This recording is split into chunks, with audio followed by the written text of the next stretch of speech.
Vous le savez peut-être, l'assurance vie est un placement financier qui permet d'épargner de l'argent tout en disposant de son vivant, du capital investi et des intérêts générés. Mais l'assurance vie est aussi un moyen efficace pour transmettre son patrimoine avec une fiscalité allégée par rapport à une succession classique.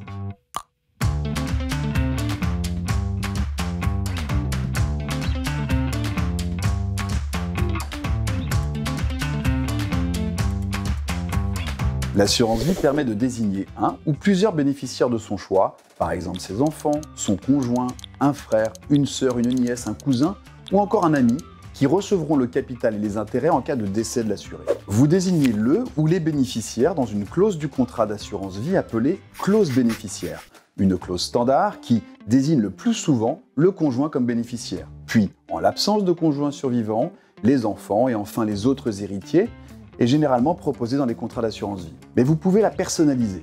Votre notaire peut vous y aider pour protéger au mieux vos proches tout en optimisant la fiscalité de la transmission de votre capital. Si vous le souhaitez, votre notaire peut également conserver la clause bénéficiaire et l'inscrire au fichier des testaments, ce qui ne vous empêchera pas de la modifier plus tard si vous le souhaitez.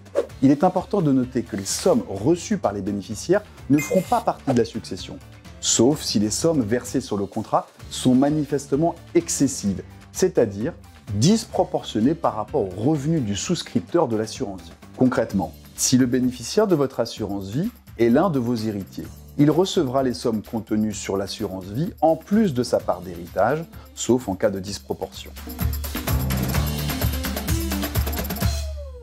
L'assurance vie est un excellent moyen de transmettre un patrimoine à ses héritiers car elle offre un régime fiscal avantageux. En effet, les sommes transmises sont exonérées de tout droit de succession lorsque le bénéficiaire est le conjoint de l'assuré ou son partenaire lié par un PACS ou, sous certaines conditions, ses frères et sœurs. Par ailleurs, si vous avez souscrit votre contrat d'assurance vie avant vos 70 ans, les sommes versées aux bénéficiaires, autres que votre époux ou partenaire pacsé, sont exonérées de droits de succession jusqu'à 152 500 € par bénéficiaire. Au-delà de ce montant, les sommes sont soumises à un prélèvement de 20% jusqu'à 700 000 € et 31,25% au-delà.